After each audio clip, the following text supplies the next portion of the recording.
사도신경하심으로 신앙 고백 드리시겠습니다. 전능하사 천지를 만드신 하나님 아버지를 내가 믿사오며 그 외아들 우리 주 예수 그리스도를 믿사오니 이는 성령으로 잉태하사 동정녀 마리아에게 나시고 본디오 빌라도에게 고난을 받으사 십자가에 못 박혀 죽으시고 장사한 지 사흘 만에 죽은 자 가운데서 다시 살아나시며 하늘에 오르사 전능하신 하나님 우편에 앉아 계시다가 저리로서 산자와 죽은 자를 심판하러 오시리라. 성령을 믿사오며 거룩한 공예와 성도가 서로 교통하는 것과 죄를 사하여 주시는 것과 몸이 다시 사는 것과 영원히 사는 것을 믿사옵나이다. 아멘.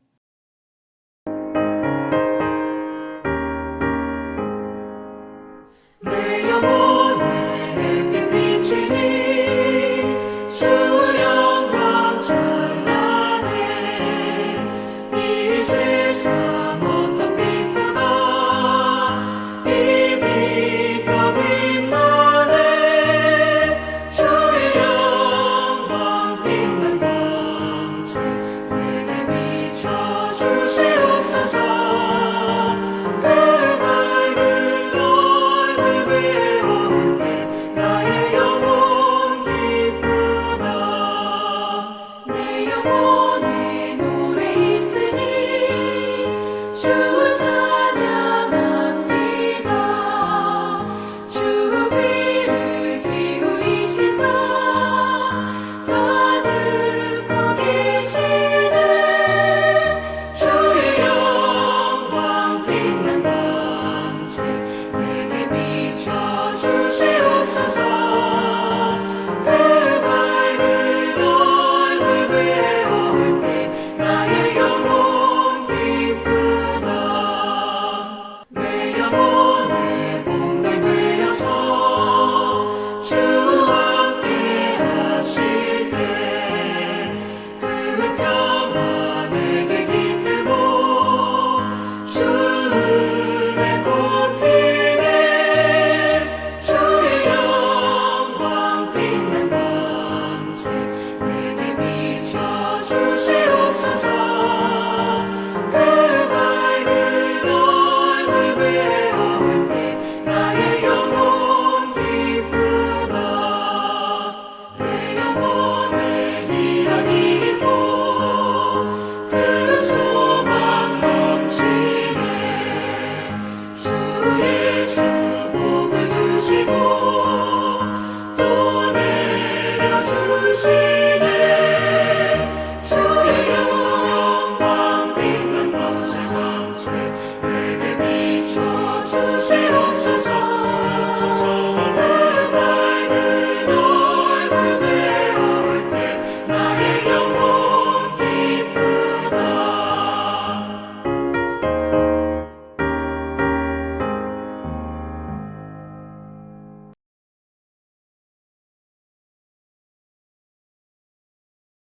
야곱이 거기서 밤을 지내고 그 소유 중에서 형 에서를 위하여 예물을 택하니 암염소가 200이요 순염소가 20이요 암양이 200이요 순양이 20이요 전나는 낙타 30과 그 새끼요 암소가 40이요 황소가 10이요 암나귀가 20이요 그 새끼 나귀가 10이라. 그것을 각각 때로 나누어 종들의 손에 맡기고 그의 종에게 이르되 나보다 앞서 건너가서 각대로 거리를 두게 하라.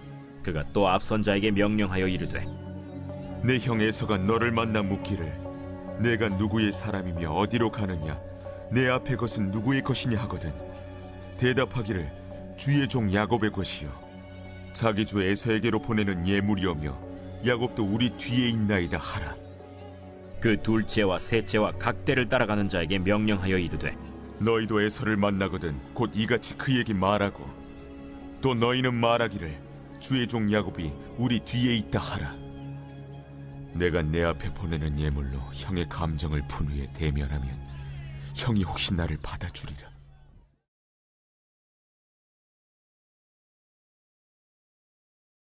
할렐루야. 오늘도 새벽을 깨워 하나님 앞에 마음을 다하여 예배하는 우리 모든 성도님들 가운데 하나님이 주시는 평안과 기쁨과 놀라운 은혜와 축복이 함께 하시기를 주님의 이름으로 축원드립니다. 오늘 본문을 통해서 우리가 함께 나누길 원하는 은혜는 하나님 외에 다른 것으로는 해결되어지지 않는다라는 것입니다. 다시 말씀을 드릴게요. 하나님 외에 다른 것으로는 해결되어지지 않는다라는 것이죠. 즉, 내가 어떤 문제를 만났을 때, 어려운 상황 가운데 있을 때에 사람이나 지식이나 지혜나 경험이나 아니면 어떤 다른 커다란 권력이나 물질로 그것을 해결해 보려고 하고 또 그것으로 해결되어질 수 있다라고 우리가 흔히 생각하지만 실제로는 그렇게 될 수 없다라는 거예요. 하나님의 사람은 철저하게 하나님의 도움 없이, 하나님의 개입하심 없이, 하나님의 은혜와 하나님의 구원하심 없이는 그 문제를 해결받을 수 없습니다. 그래서 우리는 언제나 하나님의 도우심을 바라고 문제와 어려운 상황 가운데 하나님을 의지하고 하나님의 일하심을 기다려야 될 줄 믿습니다. 오늘 본문을 보면 그런 것들이 아주 잘 나타나고 있습니다. 오늘 본문의 내용이 무엇입니까? 우리가 어제 함께 나누었던 것처럼 형에게 사자들을 보내고 그 사자들이 돌아와서 당신의 형이 에서가 군사 400명을 이끌고 당신에게 오고 있습니다 라는 그 소식을 듣자 야곱의 마음이 심히 두렵고 답답하여졌습니다. 그렇게 큰 근심과 걱정과 두려움에 휩싸이게 된 야곱이 선택한 것은 감사하게도 하나님께 부르짖는 일이었죠. 그래서 야곱이 그 두려움 가운데 하나님 앞에 어떻게 기도합니까? 크게 세 가지의 방향, 세 가지 원리로 기도하는데 첫째는 하나님의 말씀을 의지해서 기도했다라는 것이었죠. 하나님께서 나에게 명령하신 것 아닙니까? 내 고향, 내 족속에게로 돌아가라 말씀하신 분이 하나님이시니 하나님이 책임져 주십시오. 이 위기 상황 가운데 나를 도와주십시오라고 그 말씀을 붙들고 기도하고 또 하나님께서 전에 말씀하시기를 내 씨가 바다의 모래와 같이 많아지게 될 것이다 라고 말씀하시지 않았습니까? 그 약속이 지켜지려면 하나님 나를 이 위기 가운데 구해주셔야 됩니다. 나와 내 처자식이 죽고 나면 그 약속은 이루어질 수 없습니다. 그러니 나를 이 위기에서 도와주십시오라고 말씀을 붙들고 기도했다라는 거예요. 두 번째는 무엇입니까? 하나님의 은혜에 감사하는 기도를 드렸어요. 하나님, 내가 이 강을 건널 때에는 지팡이 하나 가지고 건넜는데 이제는 내 소유가 심히 많아지게 되었습니다. 이 모든 것은 하나님께서 베푸신 은혜입니다. 그 베푸신 은혜를 다시 베풀어 주십시오. 그렇게 기도하면서 자기의 마음 가운데 있는 하나님을 향한 신뢰, 하나님을 향한 믿음도 더욱더 강하여지게 되었죠. 그리고 마지막으로 어떻게 기도했습니까? 아주 솔직하게 기도했어요. 야곱은요, 다른 것으로 꾸미지 않았습니다. 유창한 어떤 말로 포장하지 않았어요. 마음 있는 그대로를 하나님 앞에 내어드렸습니다. 두려운 마음 그대로를. 그래서 어떻게 기도합니까? 하나님, 내가 저 형 에서의 손에 죽을까 겁이 납니다. 나뿐만 아니라 내 처자식을 칠까 내가 심히 두렵습니다. 하나님, 나를 구원해 주십시오라고 그렇게 기도를 드리죠. 참 바람직한 기도이고 우리가 배울 만한 그런 기도인 줄 믿습니다. 그런데 오늘 본문을 보면 그렇게 하나님 앞에 정말 진실된 기도를 드린 그 야곱이 하나님의 일하심을 기다려야 되는데, 기도했으면 참고 인내하며 하나님의 행하심을 기다리고 있어야 되는데 그러지 못하고 또다시 자기의 오래된 습성 그대로 자기의 방법, 자기의 가장 유능한 자신의 지혜와 꾀를 사용하여서 그 문제를 해결해 보려고 하는 그런 노력들이 나타나고 있습니다. 그래서 오늘 본문을 보면 어떠한 방법을 야곱이 쓰고 있는지가 나타나는데 크게는 딱 한 가지로 볼 수 있어요. 그게 뭐냐면 형 에서의 마음을 풀기 위해서, 자기를 향한 분노의 마음, 자기를 향한 그 복수의 마음을 풀기 위해서 형 에서에게 예물을 보내야 되겠다. 그 예물을 보내서, 선물을 보내서, 좋은 것들로 보내서 형의 마음을 누그러뜨리고 용서를 받아야 되겠다라는 생각을 하고 거기에서 꾀를 내게 됩니다. 그러면서 그 목적 가운데 크게 두 가지의 꾀를 내어서 방법을 사용하는데, 첫 번째 방법은 뭐냐면요, 자기가 형에게 보낼 그 예물은 자기의 소유인데, 자기의 가축들인데, 그것을 한 번에 보내는 것이 아니라 여러 때로 나누어서 보내고 그 때와 때 사이에 간격을 두어 보내는 것이었어요. 즉, 한 번에 자기가 가지고 있는 소와 양과 염소와 낙타를 다 보내는 게 아니에요. 이거를 여러 때로 나누어서 보내는데, 한 때를 먼저 보내고, 그 다음에 시간의 텀을 두고 그 다음 때를 보내고, 또 시간의 텀을 두고 또 다른 때를 보내는 겁니다. 그렇게 해서 한 때를 보내고 두 때를 보내고 세 때를 보내고, 그러면서 나누어서 보내는 것이 첫 번째 방법이었어요. 두 번째는 뭐냐면, 그 때를 이끌고 가는, 그 때가 전부 다 해서 오늘 본문을 통해서 계수해 보면 총 550마리거든요. 그 여러 때로 나누어진 그 때마다의 그것을 인도하는 목자들이 있을 거 아닙니까? 그 목자들 가운데 맨 앞에 선 우두머리, 즉 리더들에게 명령을 하다라는데, 그 명령이 뭐냐면, 너희가 형 에서를 만나게 될 거다. 그러면 형 에서가 분명히 너희에게, 너희는 어디에서 왔냐? 누구의 사람들이냐? 그리고 어디로 가고 있냐? 그리고 이 많은 양과 소와 염소와 낙타는 누구의 것이냐라고 물을 거다. 분명히 물을 텐데, 그때의 너희는 이렇게 대답하라. 그러면서 대답할 말을 알려주는 거예요. 그 대답할 말이 뭐냐면 이 말이었어요. 주의 종 야곱의 것이요, 자기 주 에서에게로 보내는 예물이오며, 야곱은 우리 뒤에 오고 있습니다. 이 말이었어요. 다시 말씀을 드릴게요. 주의 종 야곱의 것이요. 주의 종이라는 것은 여기서 주는 누구를 말하는 걸까요? 에서를 말하는 거예요. 당신이 우리 주인의 주인입니다. 주의 종 야곱, 우리의 주인 야곱은 당신의 종입니다. 그리고 자기 주, 우리 주인의 주인 대신 에서, 당신에게로 보내는 이 모든 것, 예물이 우리가 가지고 온 것입니다. 우리는 어디로 가지 않습니다. 당신에게로 이 예물을 가지고 왔습니다 라고 이야기를 하라라는 거예요. 여러분, 야곱이 한 번의 예물을 보내지 않고 이렇게 여러 때를 나누어서 보내고, 또 그 때를 이끌고 있는 각 리더들에게 이 동일한 말을 시킨 데는요, 엄청난 묘수가 숨겨져 있습니다. 이거는 인간적으로 볼 때 굉장히 지혜롭고 아주 뛰어난 꾀가 아닐 수 없어요. 왜냐하면 지금 형의 마음은 분노로 가득 차 있습니다. 그리고 동생을 향한 복수심이 불타오르고 있어요. 보면 당장 죽일 만한 그 기세가 등등하고 있습니다. 여러분, 그런데 한 번의 그 선물을 보내면 이것이 실패할 수 있어요. 내가 이제까지 20년 동안 칼을 갈아왔는데, 죽이고자 하는 그 마음을 풀어왔는데, 이것 갖고 돼? 야, 나는 400명을 거느릴 정도로 재산이 많아, 한 족속을 잃을 정도로 엄청난 부를 가지고 있어. 그런 에서의 마음이 누그러질 리 만무했거든요.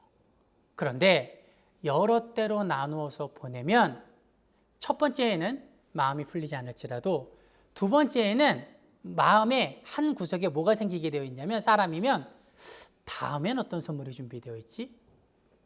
그리고 두 번째 받고 나서 또 마음에 무슨 생각이 들겠어요? 또 다음에는 어떤 선물이 준비되어 있지? 이번엔 이만큼이네? 다음엔 이만큼이네? 이게 언제까지 이어질지? 그 마음에 기대가 생기게 되어져 있어요. 즉, 마음의 방향이 오로지 복수심에 있어서, 그리고 야곱을 향한 분노에 있었는데, 그 마음의 방향이 바뀌어지기 시작하는 거예요. 무엇으로? 이 예물에 대한 관심으로. 관심을 바꾸는 거예요. 마음의 방향을 바꾸는 겁니다. 여러분, 이거는 엄청난 지혜예요.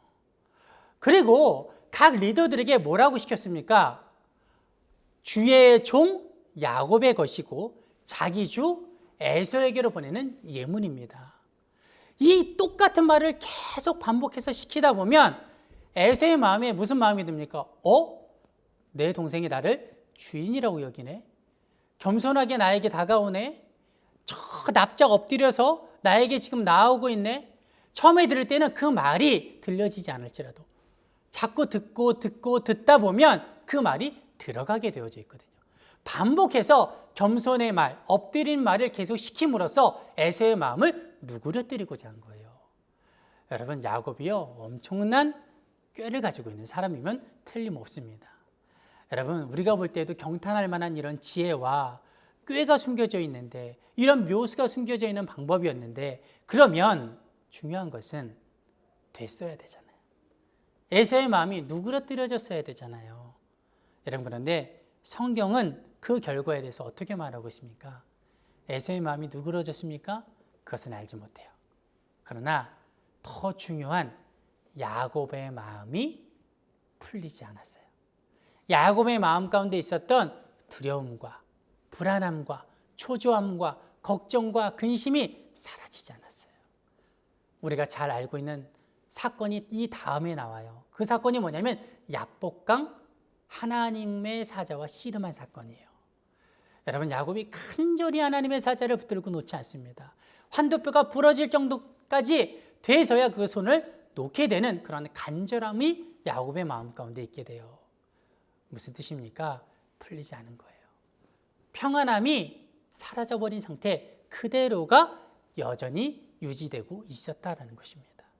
우리가 볼 때는 그 정도면 풀려야죠. 그 정도 꾀와 지혜와 묘수면 마음이 평안해져야죠. 야, 이거면 됐다. 이거면 틀림없이 형의 마음이 풀어졌을 거야. 그리고 자신만만해야죠. 그런데 야곱의 마음에는 여전히 불안함과 걱정과 근심이 가득한 상태에 머물고 있었다라는 것입니다. 여러분, 성경이 우리에게 무엇을 말해주는 겁니까? 하나님이 아니고서는 되어지지 않는다는 거예요.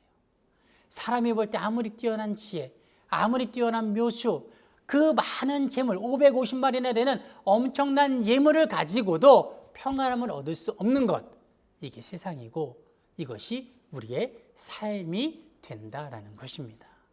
여러분, 우리의 문제는요, 우리의 힘으로 해결되어지지 않습니다. 우리의 삶의 어려움은 우리의 지혜로, 우리의 지식으로, 우리의 물질로, 우리의 권력으로 되어지지 않습니다. 그 어떤 곳에도 우리는 평안함을 누릴 수 없다라는 것이죠. 오직 하나님이 도우셔야, 하나님을 의지하고 하나님께서 행하실 때 우리는 비로소 평안함을 누릴 수 있고, 또한 하나님의 진정한 도우심과 구원하심을 얻을 수 있는 줄 믿습니다. 여러분, 그래서 성경이 그런 하나님을 의지해야 된다, 그리고 그 하나님의 도우심을 바라야 된다라고 끊임없이 우리에게 이야기하고 있습니다. 시편 146편 3절에서 5절을 보면요, 이렇게 이야기합니다. 귀인들을 의지하지 말며 도울 힘이 없는 인생도 의지하지 말지니 그의 호흡이 끊어지면 흙으로 돌아가서 그날에 그의 생각이 소멸하리로다.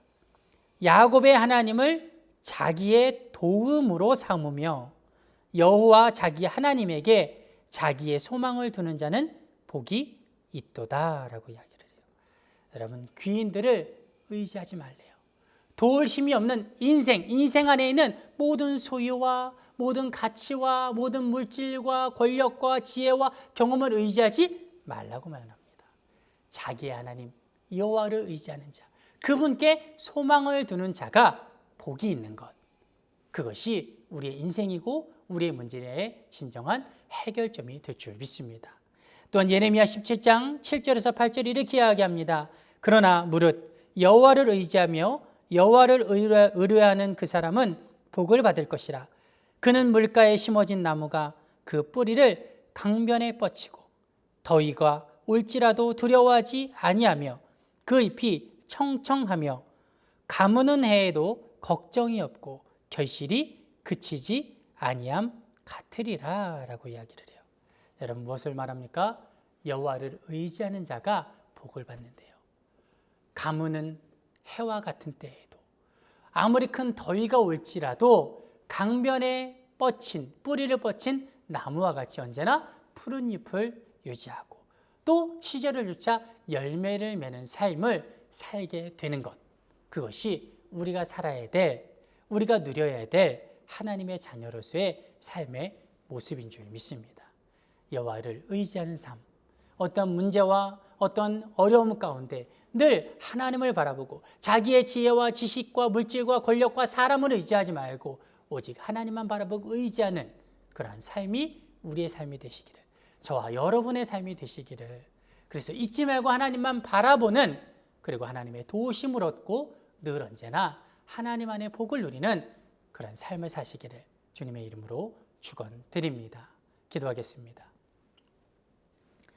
사랑의 아버지 하나님,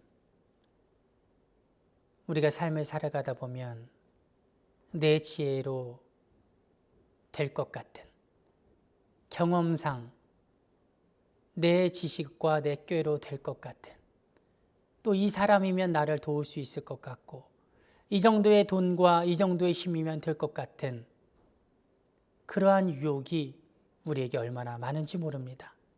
하나님, 그러나 그때에 오늘 말씀을 우리가 기억하게 하여 주시옵소서. 사람의 그 무엇으로도 진정한 해결책을 얻을 수 없고, 진정한 평안을 얻을 수 없고, 오직 하나님이 도우셔야만, 하나님께서 행하셔야만, 하나님이 붙드셔야만 평안함을 누릴 수 있고 문제가 해결될 수 있다는 것, 그 사실을 잊지 말고 오직 하나님만 바라보고 의지하는 우리 모두가 되게 하여 주시옵소서. 특별히 힘들고 어려운 상황 가운데 있을 때 다른 곳을 바라보지 말고 오직 하나님만 바라보며 의지하고 부르짖는, 그래서 하나님의 도우심을 얻고 구원하심을 얻고 언제나 하나님 안에서 복된 삶을 누리는 우리 모두가 되게 하여 주시옵소서. 감사드리며 예수님의 이름으로 기도드렸습니다.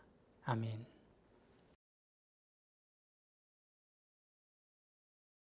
하늘에 계신 우리 아버지여, 이름이 거룩히 여김을 받으시오며 나라의 임하옵시며 뜻이 하늘에서 이룬 것 같이 땅에서도 이루어지이다. 오늘날 우리에게 일용할 양식을 주옵시고 우리가 우리에게 죄 지은 자를 사하여 준 것 같이 우리의 죄를 사하여 주옵시고 우리를 시험에 들게 하지 마옵시고 다만 악에서 구하옵소서. 대개의 나라와 권세와 영광이 아버지께 영원히 있사옵나이다. 아멘.